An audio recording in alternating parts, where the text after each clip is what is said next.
Hello primates and welcome to the zoo. Recently, James Woolsey spoke covering renewable energies from a national security angle.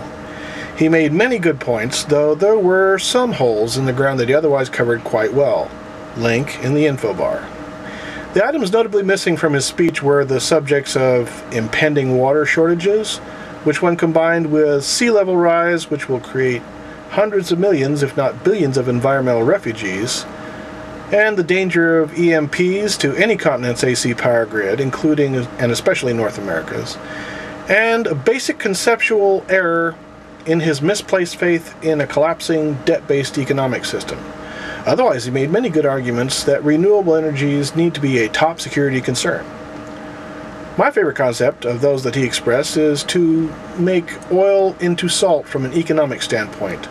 Like when the advent of refrigeration eliminated salt as the last non-metal tangible currency because it had been universally required to process food for seasonal storage. As salt has now become oil, demand must evolve into a far more modest addiction. To anyone paying attention to world realities, potable water would seem like it would become the more universal currency basis. The global corporate water bottlers are likely to try it. A good point that Woolsey made was that it's most advisable to collect a portfolio of approaches without pretending to any one as the panacea. I think I've described the link that will allow the portfolio to become the process. Woolsey touched on all forms of pollution, adding up to poverty and the national debt via healthcare cost that would not be there if the pollution were not happening. All I can say on that and our recent national insurance scam is duh.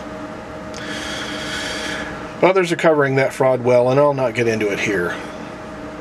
Cost versus availability was a concern of his. Under my plan, that concern is very valid for the mechanically incompetent, which tragically a majority of people are today. Woolsey said transportation is oil-fueled, and producing more electricity immediately does not reduce oil imports. And from his perspective, right again.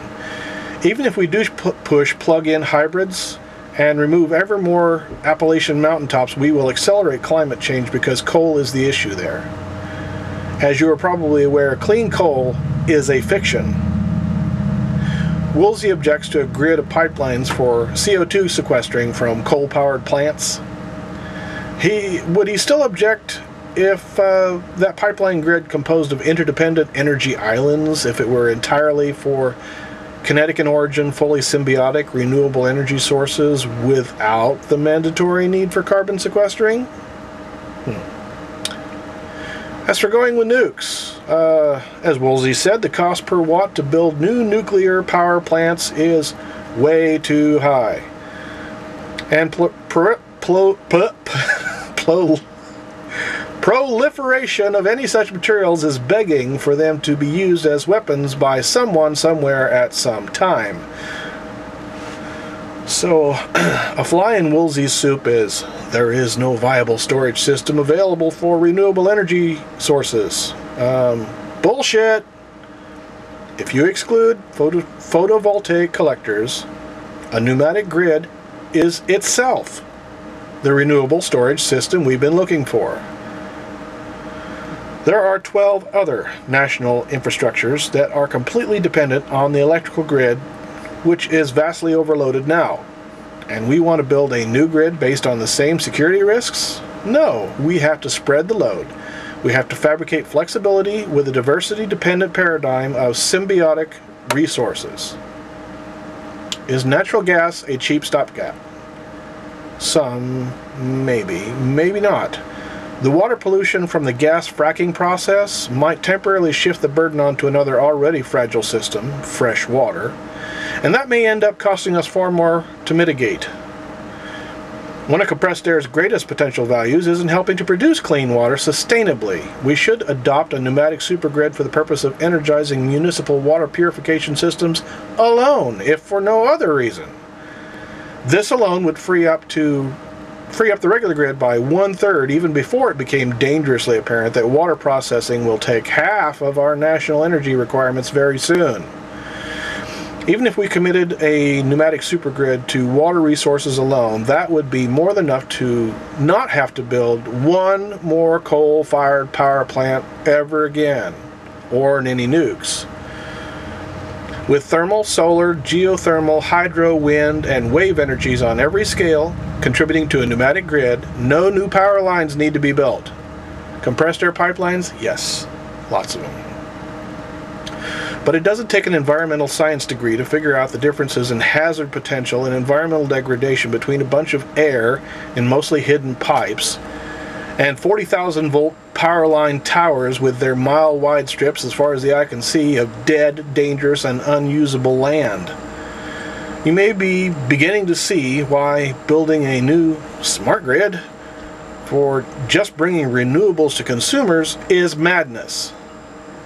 As our national highway system reflects, building a system to handle uncontrolled peaks leaves roads empty most of the time. The requirements of electrical transport are just the same, and overall it reduces availability. Will the wind ever stop blowing and the sun stop shining everywhere at once?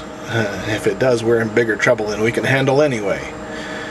As Woolsey said, we have a far greater risk of vulnerability haunting the controls of our grids as it is, and even worse as it is proposed to be.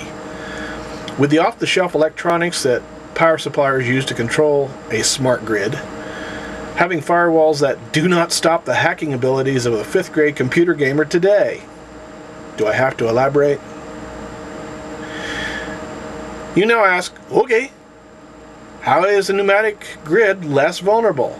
Localized generation. That was on Woolsey's wish list.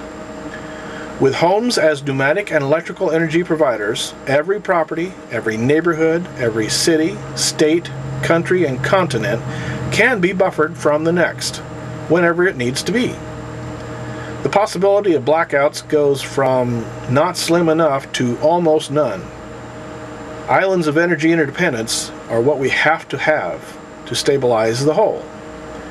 Now, if a sparrow lands at the wrong place and time, the entire country's grid could go down in a matter of minutes. On to transportation. If you are watching this, you are probably aware of the specs and limitations and needs of plug-in hybrids, even if you don't own one yet. You probably know that it takes roughly around the same amount of energy to do a daily commute as it does to energize your house.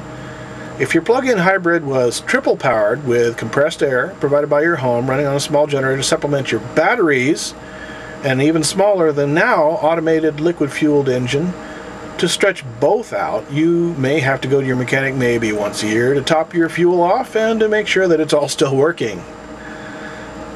All of it can be powered by your house, while you receive a monthly statement of how much your property has made for you and for the world.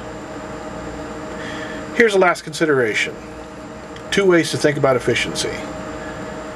If you have a single, huge, dangerous, antiquated, pollutant-dependent, nationally supplemented, corporate-controlled entity that may be your largest single monthly investment, yet only returns a service that is designed to be working full blast all the time, yet it does neither the former or the latter, and is a constant threat to your personal, your national, your global, and your environmental security due to its vulnerability, is it cost-effective? If you have many small homeowner-scaled investments that are not working all the time because they're neither wanted nor needed to be, that with a little bit of overkill are the source of income that eliminates many of our and every nation's instabilities, many of our pollutants, many of our political intrigues, and our would-be water shortage, and many of our just fears of terrorism, is it cost-effective? We cannot reduce and eventually eliminate our dependence on Type 1 without first building Type 2. Let's do it. You and me. Enjoy your life. The only thing not borrowed from those yet to be.